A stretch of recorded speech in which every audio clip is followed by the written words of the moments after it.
오늘 하나님의 말씀은 요한계시록 22장 1절에서 5절까지 말씀입니다. 요한계시록 22장 1절에서 5절.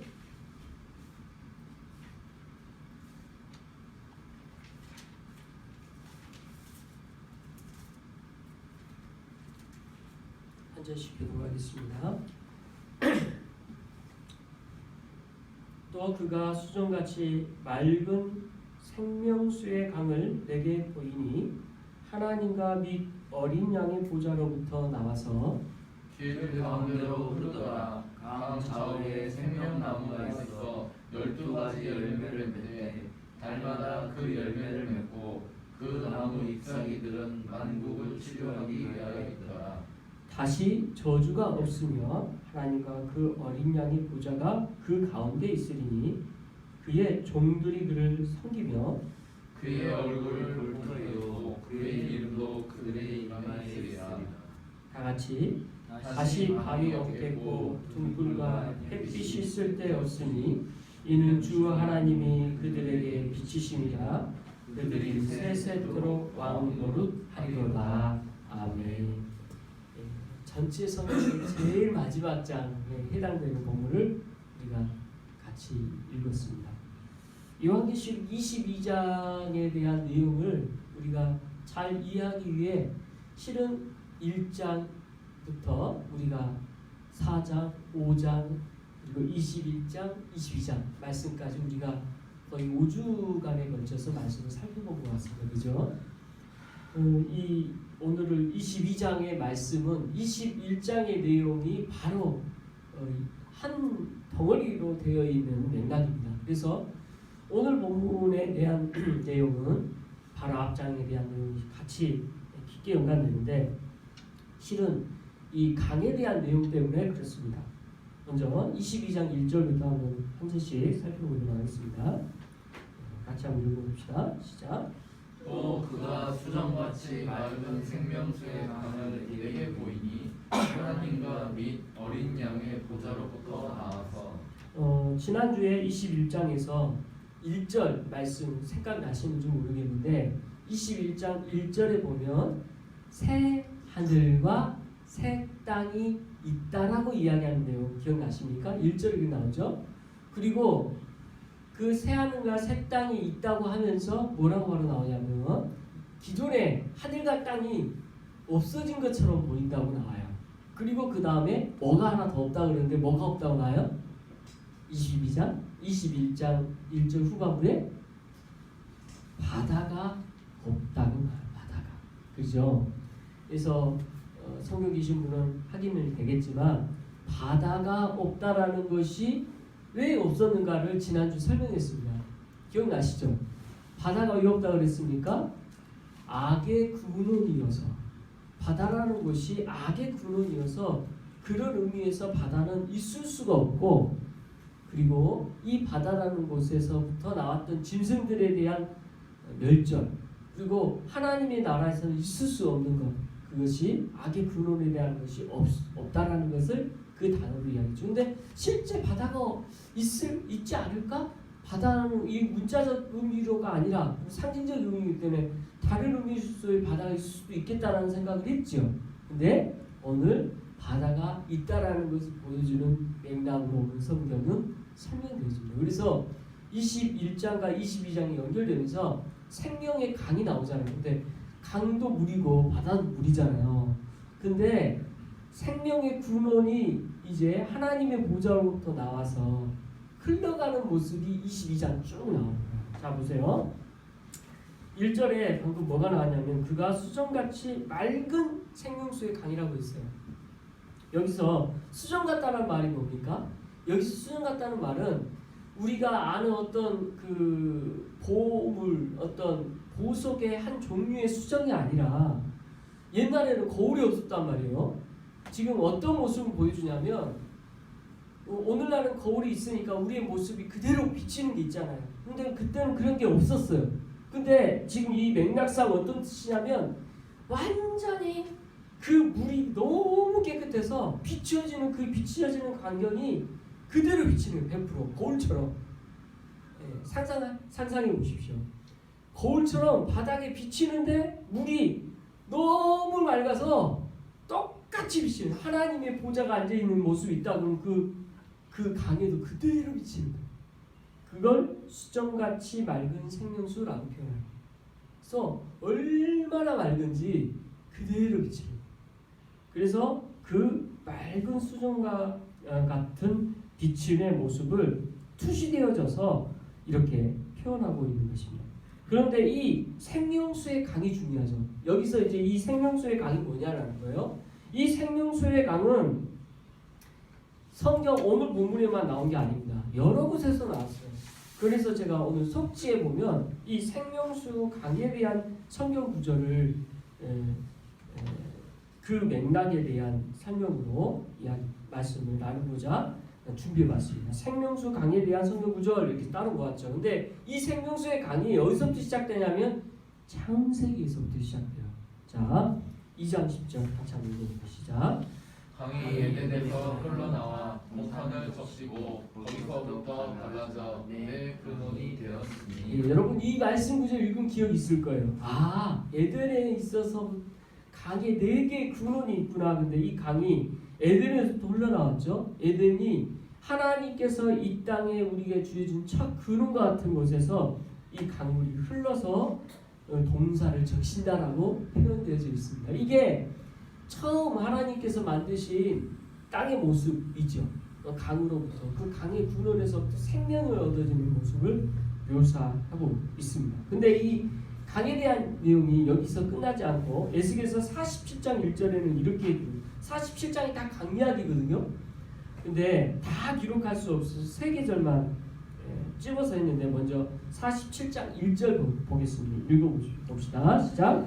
그가 나를 데리고 성전문에 이르시니 성전의 앞면이 동쪽을 향하는데 그 지방 밑에서 물이 나와 동쪽으로 흐르다가 성전 오른쪽 제사장 남쪽으로 흘러내리더라. 자, 지금 뭘 묘사하고 있냐면 이 물이 성전 문을 지나서 그러니까 성전에서부터 이 물이 근원이 돼서 나와요. 흘러나와서 막 계속 이쪽 저쪽 성전에 있는 모든 곳으로 물이 계속 흘러가는 거예요. 네, 그 흘러가는 모습을 지금 1절에 그렇게 묘사하고 있고 9절까지 가니까 뭐라고 묘사가 되는지 한번 봅시다. 같이 읽어봅니다. 시작. 이 강물이 이르는 곳마다 건성하는 모든 생물이 살고 또 고기가 심히 많으리니 이 물이 흘러 들어가므로 바닷물이 되살아나겠고 이 강이 흐르는 각처에 무엇이 살 것이며.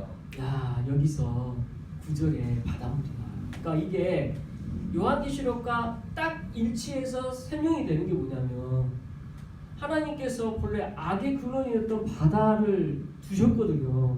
근데 요한계시록 내내 바다가 나오잖아요. 바다가 나오는데 거기서 막 악한 영에 대표하는 짐승이 나오고 악한 세력들과의 싸움이 일어나고 그래서 바다의 근원에서 그 싸움들이 있었어요. 근데 이 악의 근원이 바다가 21장에서 없어졌더라라고 했죠. 그러면 그 다음 단계 22장에서 뭘 설명하냐면 근원 대신 하나님의 보좌로부터 생명수의 물이 흘러서 처음에는 생명 모습이었어요. 근데 이게 강이 되었고 이 강의 모습에서 계속 물이 흘러 어디로 흘러가요? 바다까지 흘러서 이 생명수의 강으로 풍성하게 넘쳐서 거기에 나오는 모든 것들이 바닷물까지도 다 되살아나서 모든 생물들이 살아나서 힘이 많게 되는 모습으로 보여주고 있는 게 연결이 돼요. 그러니까 에스겔서 말씀하고도 연결이 되고 요한계시록 22장의 모습이 어떤 모습인지 상상이 되는 거죠.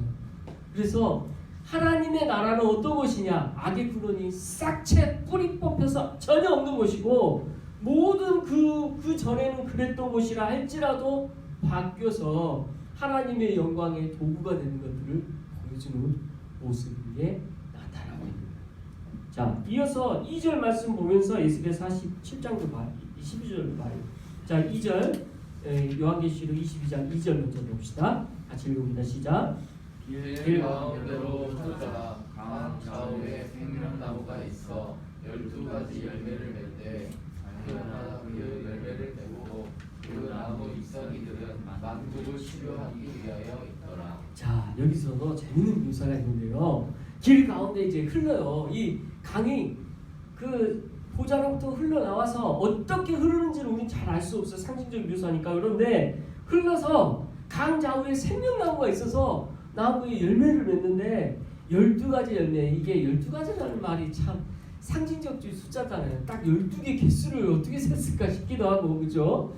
환상성에 봤는데 아무튼 12개가 있는데 또 달마다 그 열매를 맺는 걸, 이게 12달을 이 사람이 한순간에 봤다? 그런 개념이니까 알 수가 없는 거예요. 굉장히 신비한 표현인데 중요한 건 열매를 맺는다는 거죠. 상징적 의미가 분명하고, 이 주석가들이 이 말씀에 대한 상징성을 영적 생명의 풍성함을 표현한 것이다. 또 근데 그것이 참 다양한 것을 표현한 것이다. 그 풍성함과 다양함에 대하여 계속 되어질 것이고 지속되어질 것에 대해서 강조하는 말씀이다. 그게 무엇 때문에 그렇다? 지금 생명수의 물로부터 그것이 그게 근원이 돼서 그렇게 풍성함을 주실 거라는 약속의 말씀을 이렇게 표현하고 있다라는 거죠. 그건 우리가 받아들일 만하다. 근데 정확하게 이게 12열매가 뭐냐, 이걸 어떻게 해석해야 되냐, 거기까지는 위험한 것 같아요. 일단 거기까지는 갈 수 없지만 우리가 천국에 하나님의 나라에 이런 열매들이 있을 거에 대한 기대만 갖는 거죠. 자, 그래서 이 생명나무의 열매들이 있는데 이 열매들에 대한 것이 아까 47장 12절 예수께서 거기서는 이렇게 또 묘사가 돼 있어요. 같이 한번 읽어봅시다. 시작. 강 좌우에는 각종 먹을 과실나무가 자라서 그 잎이 시들지 아니하며 열매가 끊이지 아니하고 달마다 새 열매를 맺으리니 그 물이 성소를 통하여 나오니라. 그 열매는 먹을만하고 그 잎사귀는 약재료가 되리라. 그래서 똑같죠. 맥락상 이렇게 전에 요한계시록과 이렇게 딱 맞아떨어진 본문이 있을 거라고 생각 못했는데 다시 보니까 같은 맥락이네. 보이시죠? 자, 같은 맥락에서 보니까 그런 풍성함과 지속성 있게끔 열매 맺는 것들이 나타나고 있습니다. 그리고 저는 여기서 떠오르는 비유가 하나 있어요. 실은 이게 조심스럽긴 하지만 예수님의 비유 가운데 어떤 비유가 있어요? 나는 포도나무며 너희는 뭐라고요? 가지라. 그래서 포도나무 대신 예수 그리스도와 가지된 우리를 생각을 할 때 포도나무의 나무에서 우리는 가지에 달려있을 뿐인데 열매를 맺잖아요. 그죠? 그 열매를 맺어요. 야, 우리로부터 그 열매를 맺는다는 이야기의 상징성이 저는 실은 이 본문을 통해서도 생각이 났습니다. 연관성은 있을 수도 있고 없을 수도 있지만 아무튼 생명나무로 예수 그리스도를 표현하니까 보세요. 우리 크리스마스 트리 보이시죠? 예수님을 표현하는 게 우리 믿음의 선조들이 크리스마스 트리를 통해 예수 그리스도 상징했단 말이에요. 그러니까 우리의 신앙 선배들은 예수님을 나무로 설명을 하고자 했어요. 특히 어떤 나무요? 죽었으나 살아있는 나무. 부활을 생각하면서.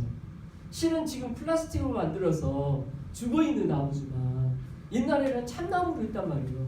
나무에 밑둥을 잘라서 일부러 죽였어요. 근데 이게 그 침엽수들은 살아있잖아요. 모습이. 그 모습을 보면서 그 나무를 통해서 밑둥이 없어. 죽었어. 그러나 살아나신 그리스도를 상징하면서 예수를 표현했단 말이에요. 그러니까 딱 크리스마스에 우리가 생각나는 이 생명나무, 이게 생명나무를 뜻하는 예수 그리스도를 생각하는 거거든요. 이 생명나무신 예수 그리스도를 통해 이 열매 우리 달잖아요. 이 열매가 이 가지를 통해서 맺을 때 어떤 열매를 맺어요? 예수 그리스도를 통한 열매를 맺게 되는 거죠. 이 가지가 있기 때문에 우리를 통하여 열매를 맺게 하시지만 결국 이 열매를 누가 주신 거예요? 예수 그리스도께서 주신 것입니다. 그리고 그 열매를 통하여 하나님께서 우리를 맺게 하신다라는 놀라운 은혜를 저에게 주십니다. 그래서 예수 그리스도는 나는 포도나무요, 우리는 가지라는 비유. 또 하나 참 감람나무라는 비유를 통해서 접붙임 바 되어졌다라는 거. 그래서 우리는 가지라는 개념에서 열매를 맺는 게 참 놀라운 비유인 겁니다. 자, 그래서 요한계시록 이 마지막 장의 내용은 최종적인 우리의 모습이잖아요.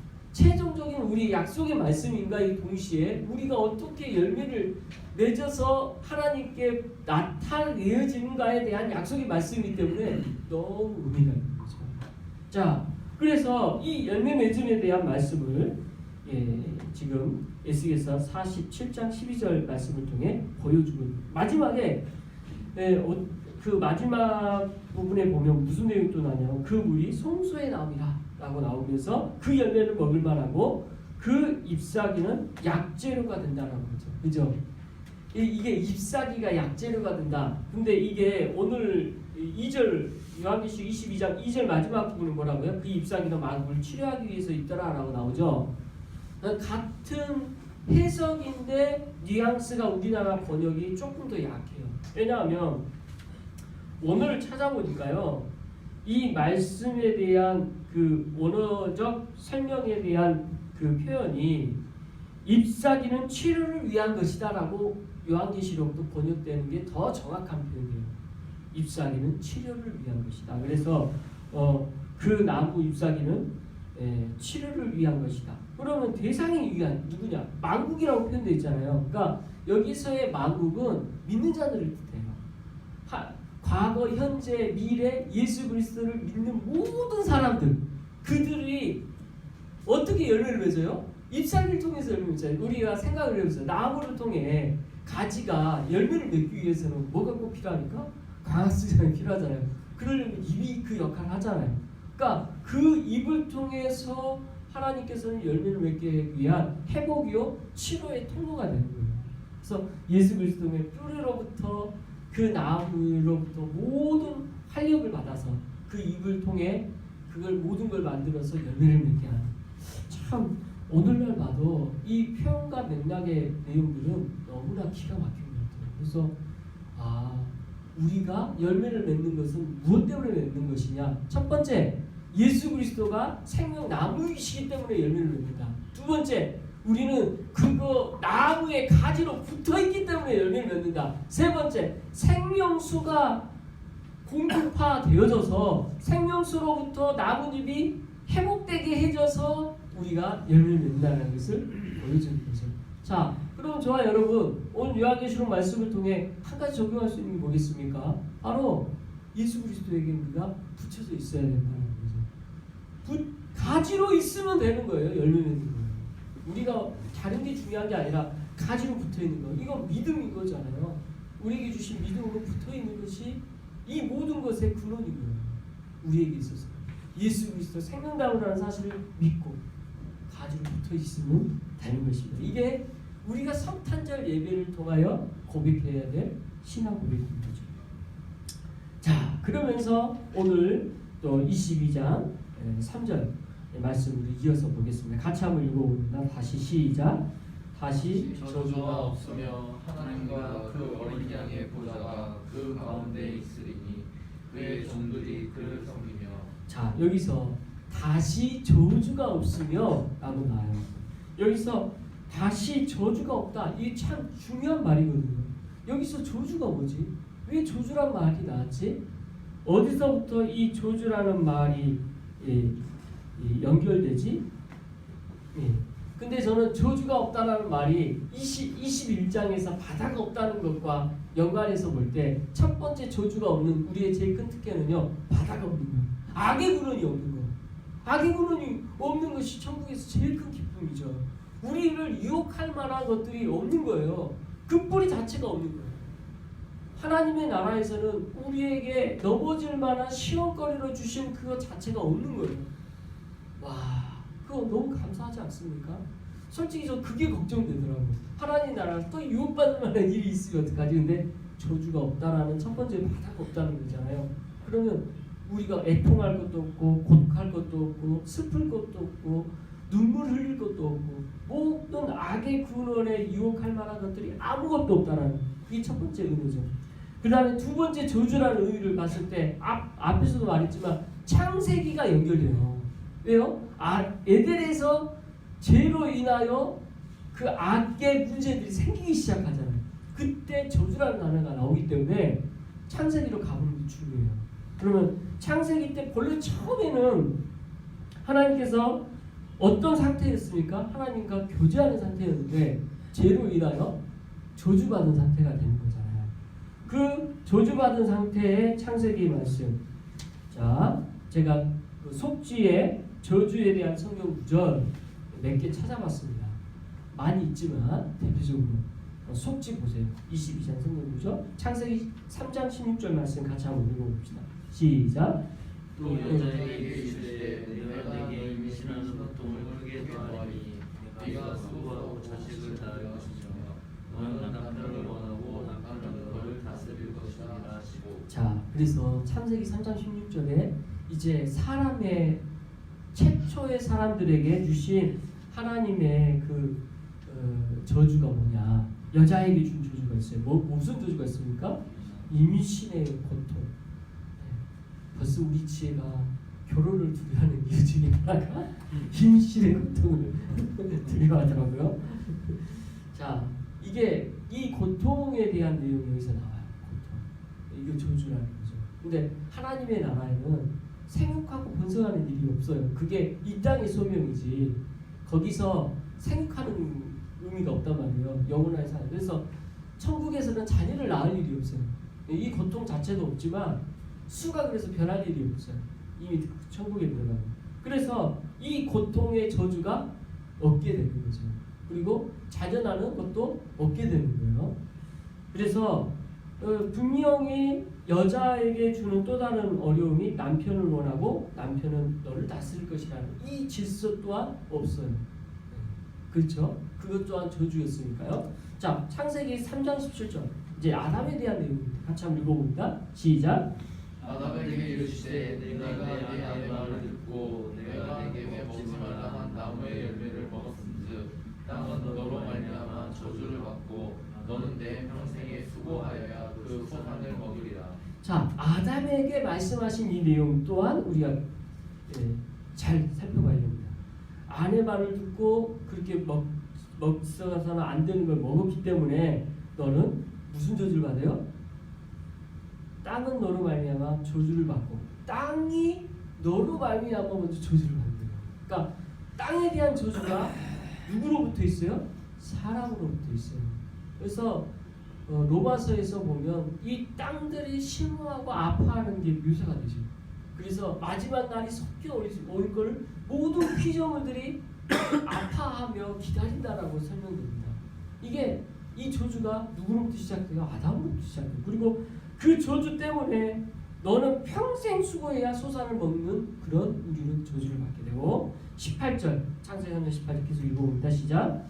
땅이 내게 가시덤불과 원곡기를 낼 것이라. 내가 먹을 것은 밭의 채소인즉. 이어서 19절. 네가 그거로 돌아갈 때까지 얼굴에 땀을 흘려야 먹을 것을 먹으리니 네가 그곳에서 쉬함을 입었으리라. 너는 흙이니 흙으로 돌아갈 것이니라. 자, 여기서 우리가 이 땅 가운데 돈 버는데 힘을 안 쓸 수 없는 것이 이것 또한 저주이기 때문이에요. 참 우리가 그 굴레에 머물러 있는 게 이 땅의 생애고 고통이 있어요. 어쩔 수 없는 고통이에요. 아픈 고통이에요. 근데 하나님의 나라에는 이 고통이 있어요? 없어요. 이 저주 없습니다. 참 놀라운 일이죠. 그러니까 하나님의 나라의 이 자유함은 이 땅에서 우리가 상상할 수 없는 자유함이 분명히 약속되어 있는 거예요. 돈 벌고자 하는 수고함, 땅의 소산을 먹기 위한 그 수고함이 천국에서는 없어도 돼요. 그게 저주의 두 번째. 첫 번째 뭐라고요? 바다가 물건. 두 번째 지금 남자의 여자의 좀 달랐지만 이 각자에 대한 저주가 없다라는 말씀. 세 번째 저주가 없다라는 의미를 스가랴 14장 11절 이 말씀을 통해서 우리가 살펴보겠습니다. 같이 읽어봅니다. 시작.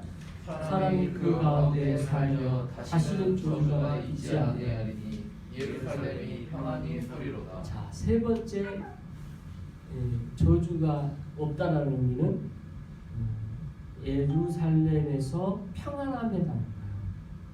평안. 샬롬. 제가 제일 좋아하는 단어예요. 샬롬. 오직했으면 그 샬롬이라는 어음을 가진 제가 그 이름으로 교회 이름 짓겠어요. 화목. 다 같은 뜻이고 평안, 평화, 화목. 우리나라 말은 다양하게 들리지만 다 한 단어의 어원이 똑같아요. 예, 이 평화. 그것은 완전한 샬롬이 있는 그런 곳이라는 것입니다.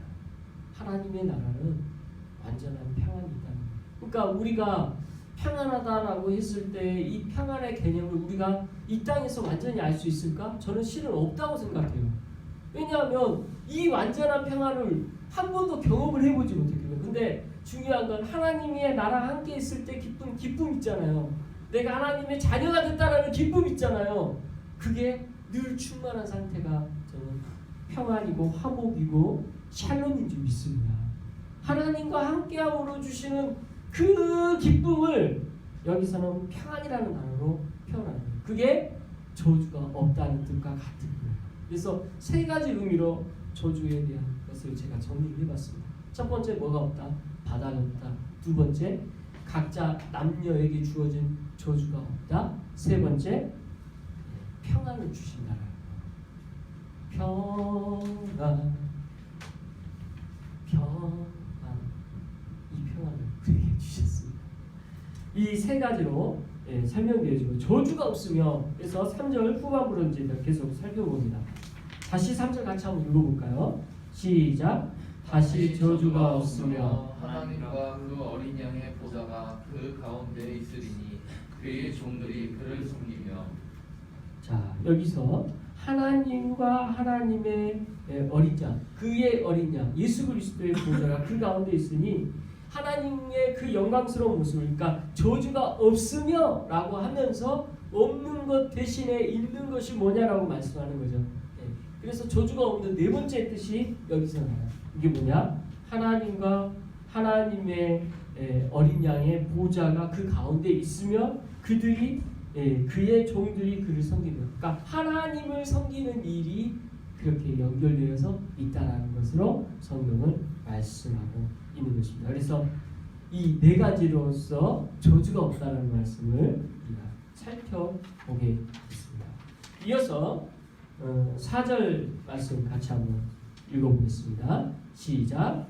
그의 얼굴을 보여 그의 이름도 그들의 이마에 있으리라. 자, 그의 얼굴을 볼 터이요. 이야, 이 말씀도 너무나 감동적이에요. 그의 얼굴이 누구야? 하나님의 얼굴이에요. 지금 그러니까 이 하나님의 얼굴이라는 말이 성경 전반에 너무나 많이 나오고 그 의미도 두 가지, 세 가지가 아니고 여러 가지 의미가 있는데 오늘 본문으로서는 저는 크게 두 가지로 살핍니다. 먼저 첫 번째 의미로서의 얼굴, 말 그대로서 하나님의 그 본 자체, 하나님의 그분 자체를 뜻할 때 이 분을 보았다라는 거, 이게 본래 우리가 가능한 일일까? 구약적 개념에서 하나님을 직접 본다라는 것은 불가능한 것으로 성경에서 나와요. 그래서 하나님을 본다는 게 어떤 의미로 쓰여졌는지 먼저 속지를 한번 보겠습니다. 먼저 첫 번째 의미로서 하나님의 얼굴을 본다라는 거, 창세기 2장 19절 말씀. 오늘 보면은 창세기부터 가요. 다 처음부터 시작되니까. 자, 창세기 2장 19절 같이 한번 읽어보겠습니다. 시작.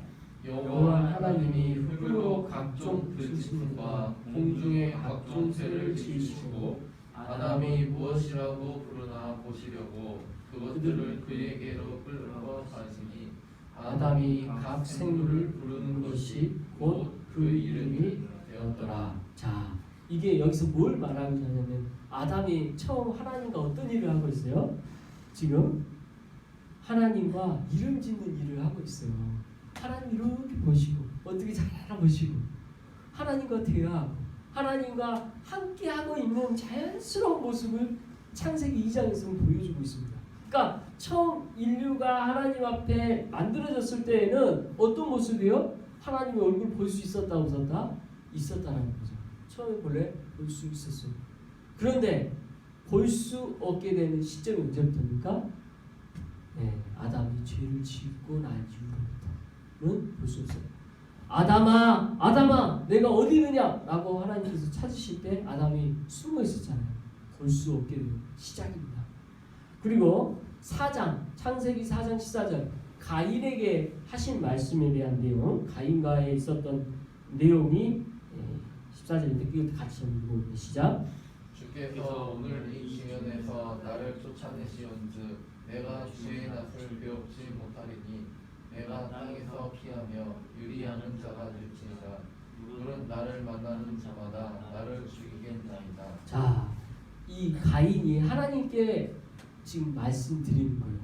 주께서 오늘 이 지면에서 나를 쫓아내시오즈 해서 지금 쫓겨났어요. 에덴 동산에서도 쫓겨났고 이제 아버지의 어머니인 아담과 하에게서도 그 형제 아벨을 죽임으로 말미암아 그 땅에 살지 못하고 쫓겨나요. 그래서 쫓겨난즉 내가 주의 낯을 뵙지 못하는 얼굴 볼 수 없다라고 하나님을 볼 수 없다. 죄 지은 자로서 하나님을 볼 수 없는 것을 가인이 스스로 표현하죠. 그러니까 죄 지은 우리는 하나님 얼굴 볼 수 없다라고 구약적 개념은 나와요.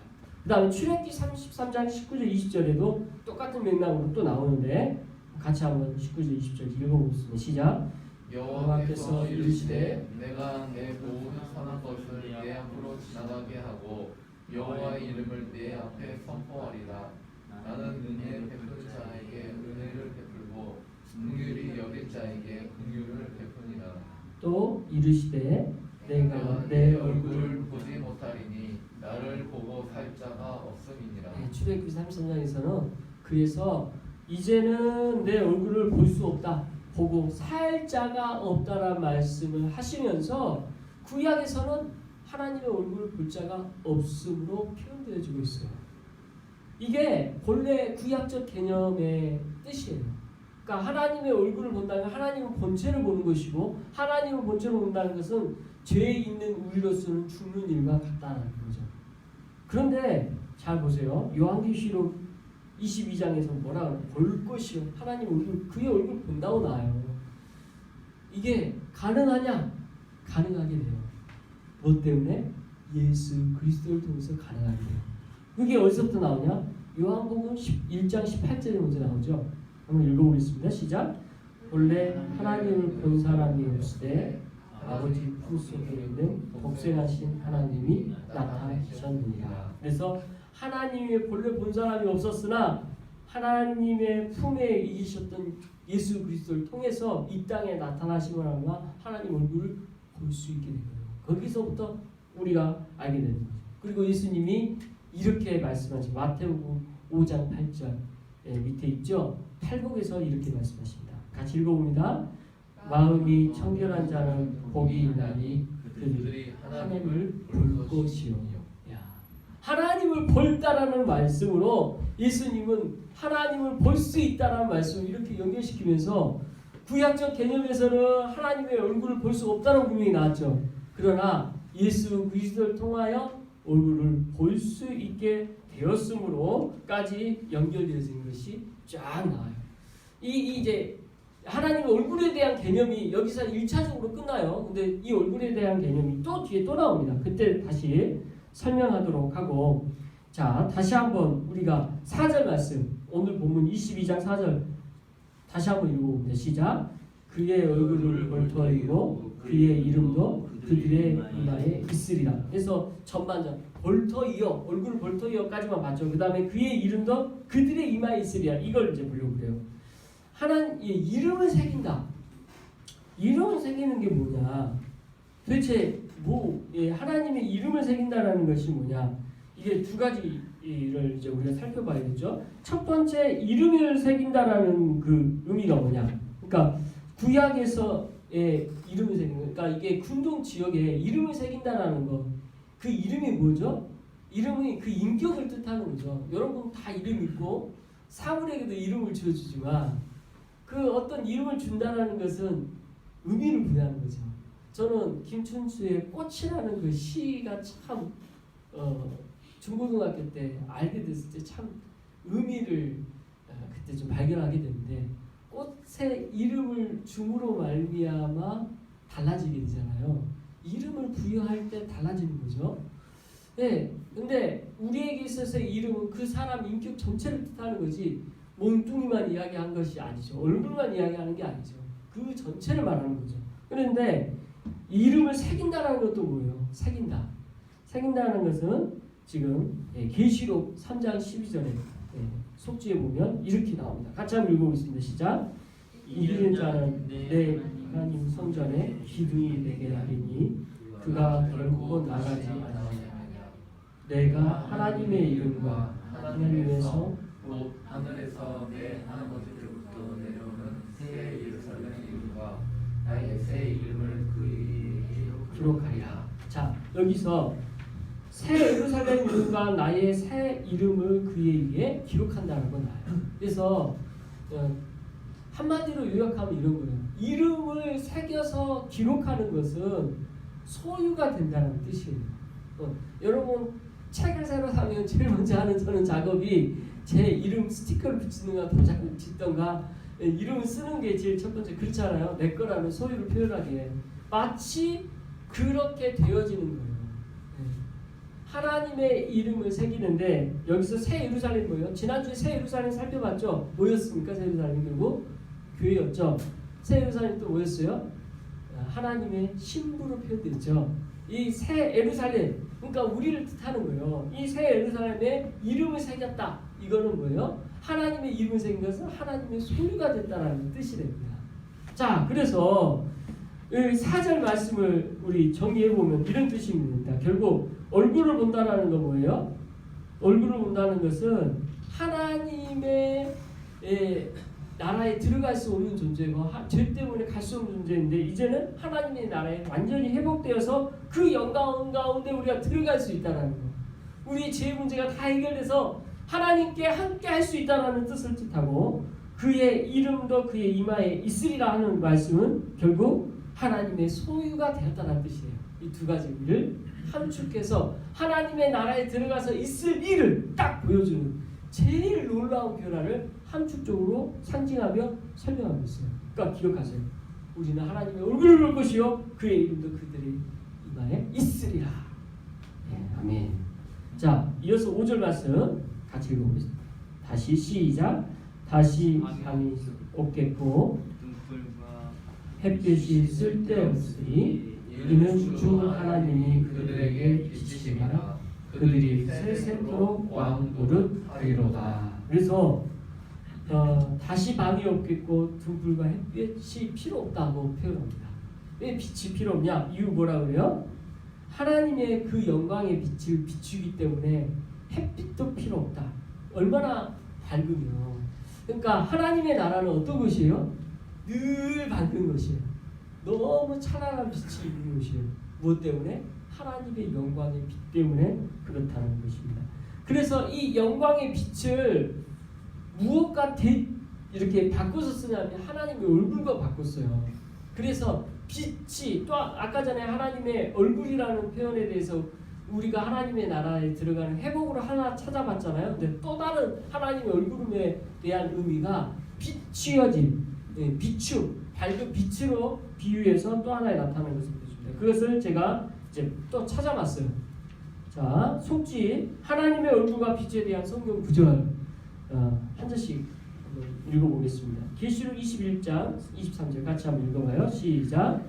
그 성은 하나 달에 중심이 쓸데없으니 이는 하나님의 영광이 비치고 어린 양이 그 등불이 되시리라. 이어서 민수기 6장 25절 26절 같이 한번 읽어봅니다. 시작. 여호와는 그의 얼굴을 내게 비추사 은혜를 베푸시기를 원하며 여호와는 그 얼굴을 내게로 향하여 비추사 평강 주시기를 원하노라 할지니라 하라. 이것은 특별히 아론 축복으로 표현되죠. 이 얼마나 놀라운 일입니까? 얼굴이 비추사, 이게 무슨 뜻인지 이해가 되죠. 이거는 하나님의 자녀에게만 주는 특권이에요. 누구도 받을 수 없어. 왜요? 구약적 개념에서는 하나님 얼굴 비출 수가 없잖아요. 죽게 되니까.